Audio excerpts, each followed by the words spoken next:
তোমরা কেমন আছো? আমি নতুন একটি ভিডিও নিয়ে চলে এসেছি ছোটদের জন্য। প্রথমে একটি গোল করে নিলাম, তারপর মাথায় দুটো ঘাসের মতন এঁকে দিলাম, আবার একটা ডিমের মতন গোল, পাশ থেকে একটা পাখনা, এই পাশ থেকেও একটা পাখনা, দুটো ঠ্যাং। এবার অনেকটা আকাশের তারার মতন করে দিলাম। এবার ঠোঁট আঁকবো। ঠোঁট আঁকা হয়ে গেল। এবার দুটো রসগোল্লার মধ্যে অর্ধেক চাঁদের মতন করে দিলাম। হয়ে গেল পাখি। এবার আমি পেন্সিল দিয়ে স্কেচ করব, মানে পেন্সিল দিয়ে রং, একটু ভালো লাগার জন্য। আঁকাটা খুব সহজ, তোমরাও বাড়িতে বসে চেষ্টা করবে এইভাবে করে আঁকার। তো আঁকতে আঁকতে নিজের মতন আরো কিছু আঁকতে পারবে, তবে কিন্তু প্রত্যেকটা লাইন মনে রাখতে হবে। এবার আমি আরেকটি পাখি আঁকছি। তোমরা মনে করতে পারো এটা পাখি, কিন্তু না, এটা থেকে অন্য কিছু, পিঁপড়ে। তাই আমি লাইনগুলোকে এইভাবে টেনে নিলাম, একটু পেন্সিল দিয়ে স্কেচ করলাম এবং একটি চোখ। এবার পিঁপড়ের পাগুলোকে আঁকবো।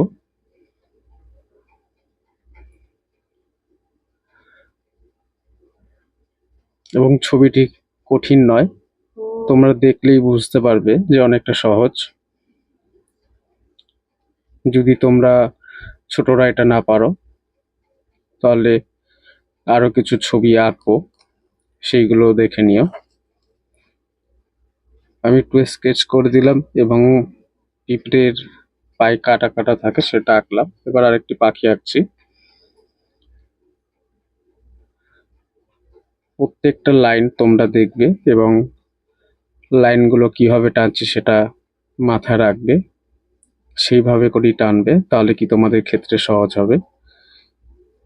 এবং চোখগুলো দেখো আমি কিভাবে করছি, যেই দিকে আমি কালো করে দিচ্ছি সেই দিকেই পাখিটি তাকাচ্ছে এবং স্কেচ করে দিচ্ছি যাতে ভালো লাগে।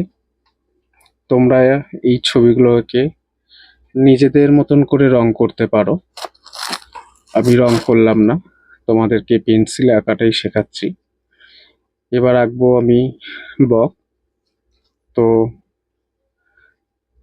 কত সহজ করে আঁকা যায় সেভাবে করেই আমি দেখানোর চেষ্টা করছি। এবং বকটি থাকবে জলে।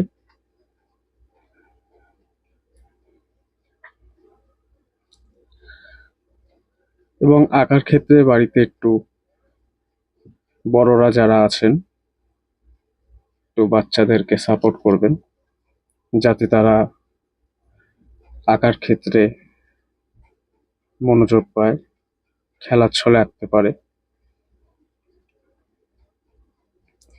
এবার একটি পাখি উড়ে যাবে, সেই পাখিটি আমি আঁকবো কিভাবে, ঠিক এমন ভাবে লাইন টানবো, সেগুলো তোমরা দেখে নেবে, নিজেদের মতন করে আঁকবে। কোনো অসুবিধার কিছু নেই। যদি অসুবিধা হয় আমাকে কমেন্ট করবে বা আমাকে জানাবে, আমি সেটি সলভ করার চেষ্টা করব। তাহলে এইভাবে আমি